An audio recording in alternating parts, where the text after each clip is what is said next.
Hello, welcome back to my channel, Catadactyl. I am Kat. So today I want to talk about 7 seaside summer stories. It's a lot of S's. It's sibilance or alliteration, whichever one. I like that sound. 1, I'm Slytherin, and 2, I just really like the sounds nice. But yeah, so today, and it also reminds me of that poem, Sally Sells Seashells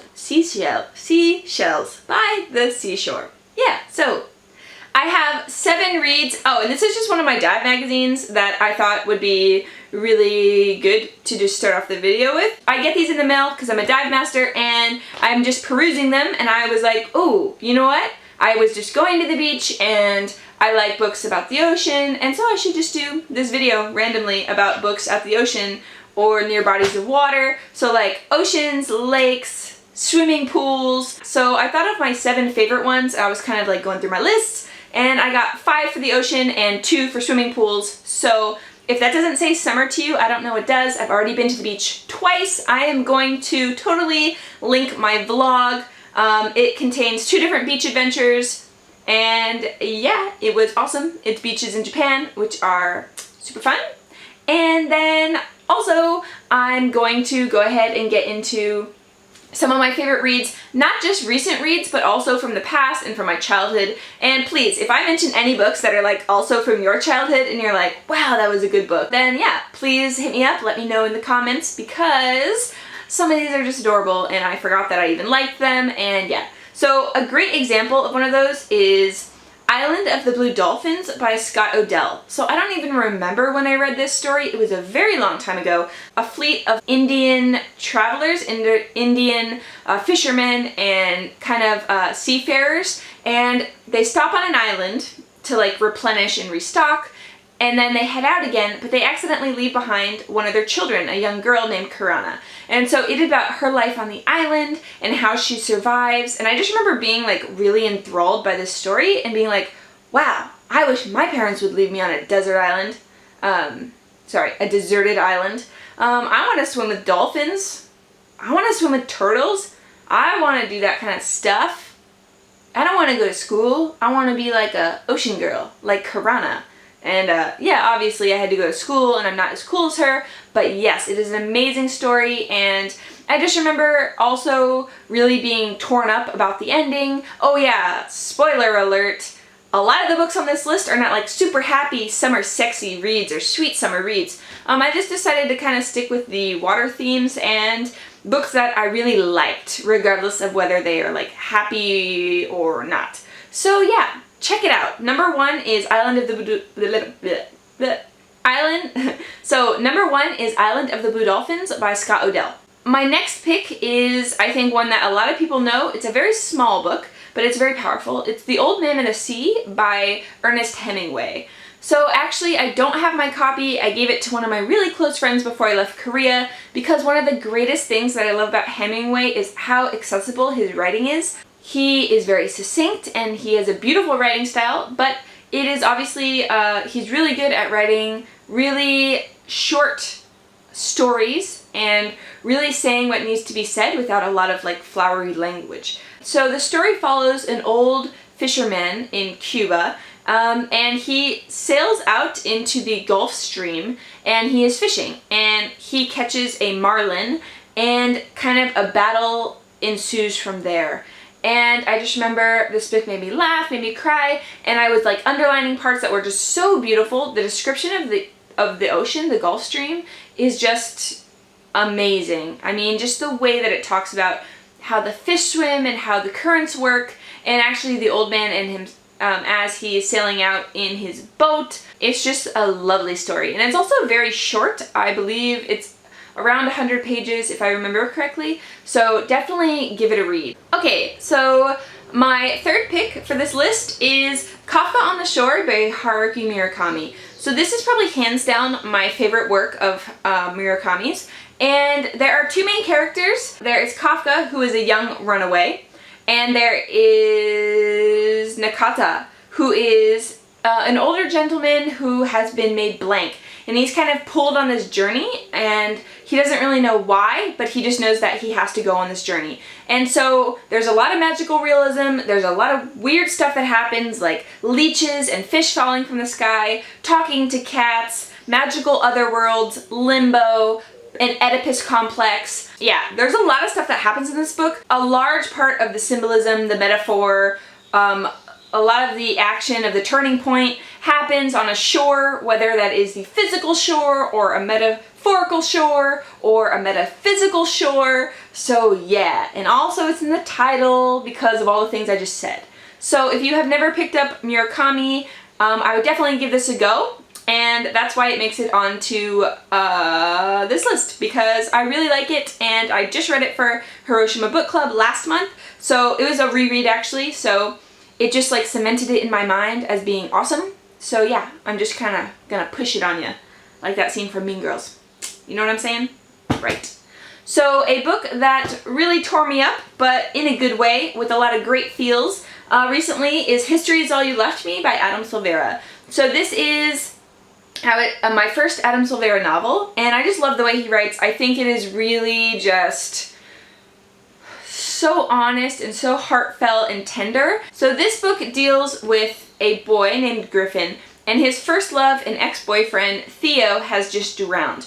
So you think that this might be like a horribly depressing book, and I definitely cried a lot. There was a lot of crying, but also there was a lot of laughing. There's so many sweet parts, and I think a lot of really honest parts, and I think the portrayal of how relationships form, how they fall apart, friendships form and fall apart, and how to deal with grief, and just, you know, how to be alive, and how like things don't always go as planned, and sometimes things that happen but weren't planned for are better than the things that you did plan for.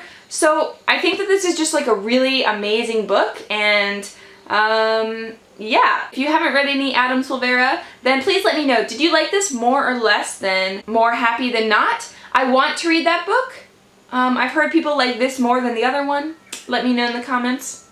I don't know. So the last ocean book that I have to talk about is just amazing. Okay, like this book, I heard about it from Nicole over at Wolf's Whistle. I will leave her information down below.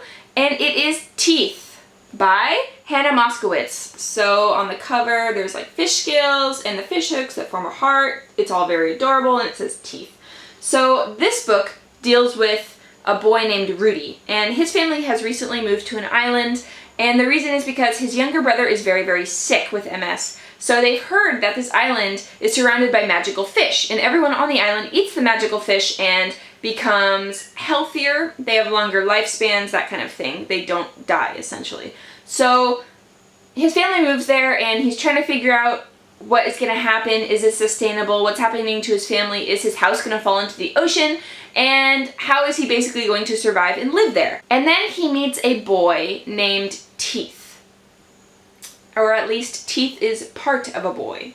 So this book is just really amazing. Just like ripped my heart out and kind of never gave it back. So I'm going to be talking about this book for like a long time. I almost never give 5 stars. Like, I really hoard my 5 stars, and I just don't like to give them. I'm just a stingy 5-star hoarder. But this book earned all of the 5 stars. Oh yes, this book. So if you are into just really gritty fairy tales or like fantasy, but that is kind of set in everyday life, it's kind of like action, it's kind of like romance, it's kind of like grieving, it's kind of like having your heart ripped out of your freaking chest. Yeah, but it's so amazing. It's so amazing, and it has merman. So yeah. You should really read this book. I love this book, and I just can't get over it, and I'm gonna probably keep talking about it, so yeah, I'm really sorry. But yeah, if you've read this book and you also love it, write me down below, because I just want to be like, hell yeah, I love this book, with someone else. Next, I'm gonna get into the 2 works that deal with the pool. So one of these books is called Like the Red Panda by Andrea Siegel, and this book I don't think is that popular. I don't know anyone that's read it other than me. I read it a long time ago, I think in like middle school or high school. I hope it's high school, because that shit is dark for middle school. But yeah. So this is not like a super happy book. This is one of those books where you're like, wow, that is true. True life. That is how stuff goes. Yeah, but it deals with a girl named Stella, and she's 17 years old, and she's really kind of like just prematurely exhausted of life. And she is studying for her AP, she's applying to colleges, like that kind of stuff, and she just can't help like wondering why. So at the same time, her only living relative, who is her grandfather, he keeps thinking up genius ways to commit suicide. So he hasn't committed suicide, but he keeps trying to think up of clever and more clever ways to do so. And kind of, it's their story about a summer, and I just remember the pool scene in this book sticks in my mind as like my favorite pool scene of all time.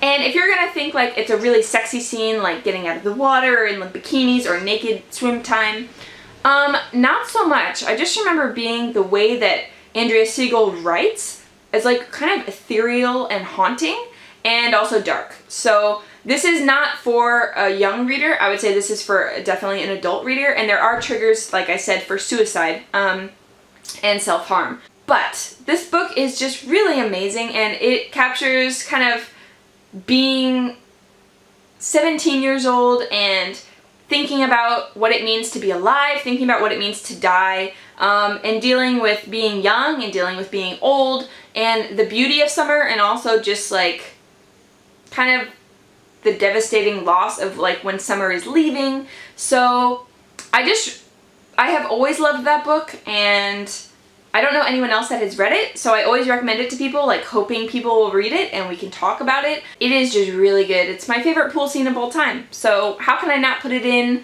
the summer, swimming, seaside, salty list?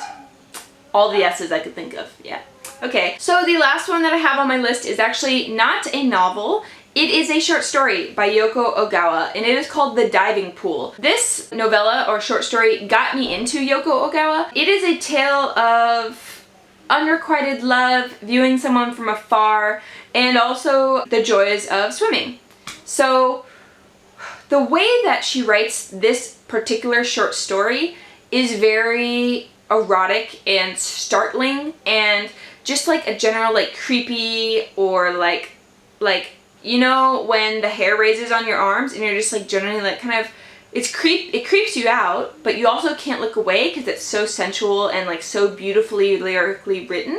That is how the story is. And I have since read others by Yoko Ogawa, and some of them are creepier and some of them don't have any creepy factors at all. So I think she's like a really talented writer, and she writes really diverse things. But this one that I'm recommending is also, I would say, not for young readers, but I really highly recommend it. So if you have read any of these, please let me know. Also, please recommend some to me. So let me think of all the things that I love about summer. Let's see. Any body of water, so pool, river, lake, ocean. Do not recommend Bridge to Terabithia to me. I have read it and I don't feel like sobbing for a week. Thank you very much. Okay, moving on. I also love mermaids, mermen, pirates. Yeah. Any of the things that could occur on the ocean. Ocean hijinks, I'm here for it. Scuba diving, surfing. Lovers that stroll by the ocean. Any of these things, I love them. So please let me know in the comments if you have any great recommendations. I hope that you liked this video. If you did, then give it a thumbs up or hit the subscribe button. And thank you so much for watching. I hope you have an amazing day. I hope that you have air conditioners. I do not, because I'm living that teacher life. You know what I'm saying. So anyway, happy reading. See you. Bye.